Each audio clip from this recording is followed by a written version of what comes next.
Hello everybody and welcome to day 4 of our outside play challenge. Wow, I'm out in nature today and I'm out here exploring our senses.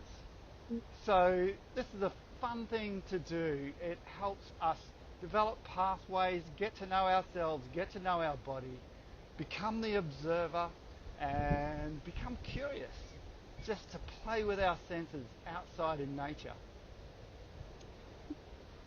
Tuning into our senses is also a gateway to mindfulness, which is a great skill to develop in life.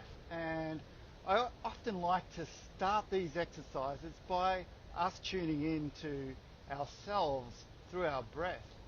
So maybe encouraging your kids just to put their hands on the bottom of their rib cage and closing their eyes and taking a few cycles of breath slowly in and out and just feeling the sensation of breathing. So we're actually noticing our breath and our breathing. That's a great way to start, to tune in and to create an awareness of ourselves and our senses.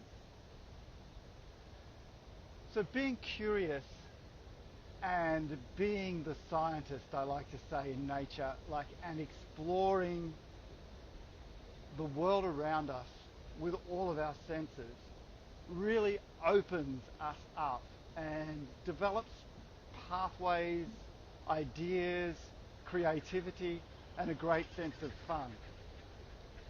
So the first and biggest sense, I guess, that we have, and the one we rely on so much, is our vision.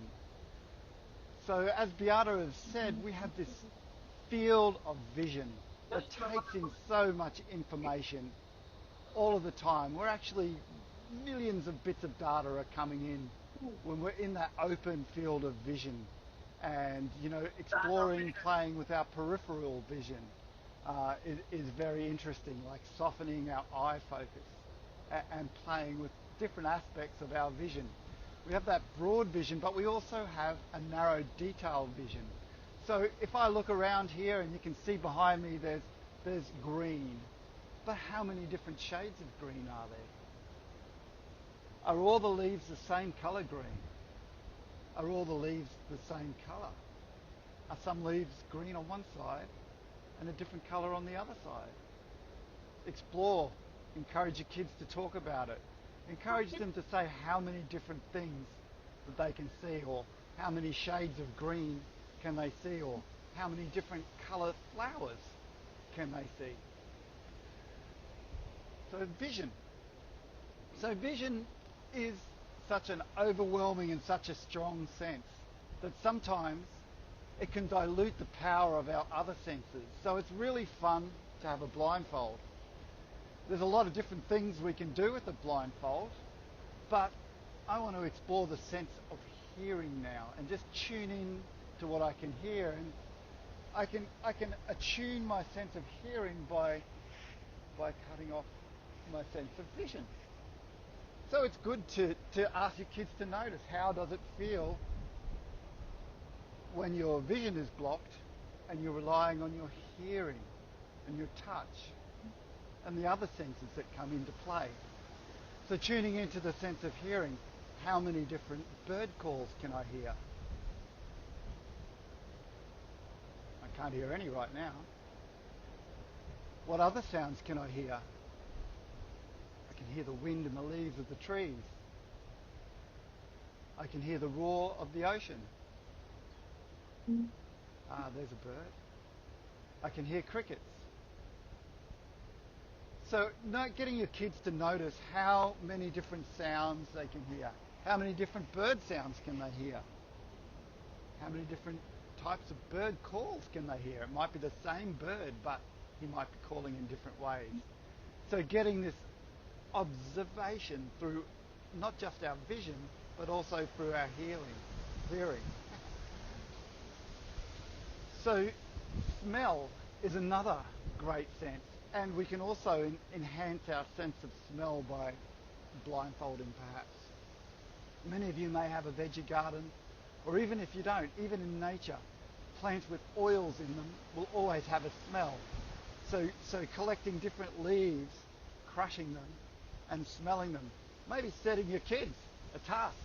How many smelly leaves can you find? So going out and picking leaves, crushing them, and smelling them. And our smell will tell us that that plant has oil in them, which is a useful skill in identifying plants later on. So that's vision, hearing, smell. Tasting things in the bush. If you're in the veggie garden, tasting edible leaves, plants that you know are edible, there's a bit of caution there, but one of the things you could be doing is with a blindfold, having some food, bringing some fruit out with you, cutting some little wedges of lemon, really sharp tasting things, and just asking your kids to pop things in their mouth and guessing the taste, to hone in on those different senses. There's also feeling and touch. Blindfold once again, you put the blindfold on and pass each other objects.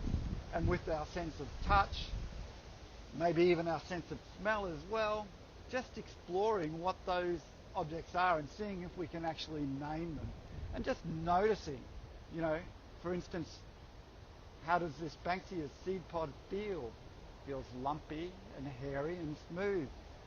But how does it feel compared to an old one, which feels woody and hard and different? What about the bark of trees? How many different sensations of different trees? Some barks are rough, some barks are smooth.